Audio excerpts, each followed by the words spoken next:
Hi, it's Mrs. Tucker again, and I wanted to give you a brief lesson on the different parts of the saxophone. This will be our first test that we will take this year, a written test.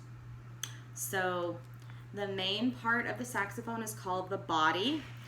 Things you need to know about the body is this part right here, the opening, is called the bell. We want to make sure we are careful with this bell and we don't bang it on things or dent it. That's the first thing usually to get dented. You also have pinky keys for your left pinky and some pinky keys down here for your right pinky. Those pinky keys attach to these big keys down here that are encompassed by a cage.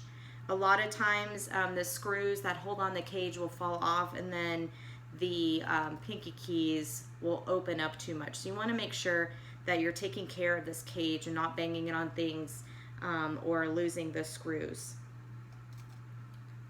On the back of the saxophone you have the thumb rest, which is where your right thumb will go, and you have where your left thumb will rest as well.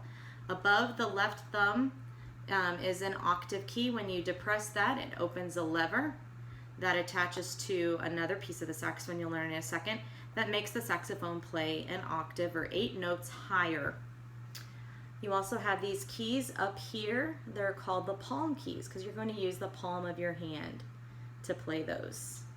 And then many saxophones have pearls on all of the different keys that you will press so that you know exactly where to put your fingers and what to press. On the top of the body is called is where the next piece will go on top of. This is just a protector right here, and this is the neck screw, if that gives you any hint to what the other piece is called. And so when you have the other piece on there, you'll want to tighten the screw to hold it on. Another piece to be aware of, or another part of the body you want to be aware of, is this little hole right here. This is where you're going to hook your neck strap. The saxophone usually rests on the side of your body, and it can get kind of heavy. So we support the weight of the saxophone with a neck strap. So the piece I alluded to that goes on top of the body is called the neck.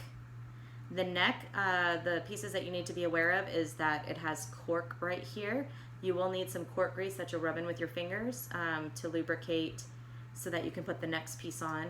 And then this is your octave key. So I spoke about that a second ago. That little lever will open up this key and allow you to play higher. So you want to make sure you are not bending your octave key. And then you have your mouthpiece. This goes onto the neck.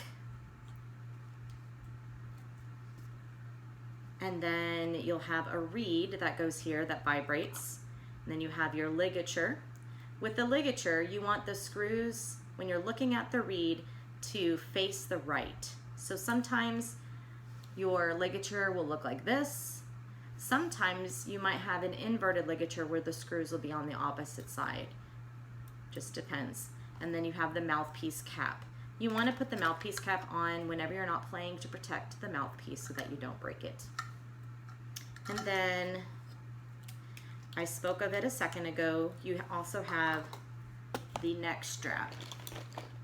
Mine I ordered online and it has piano keyboard keys on it.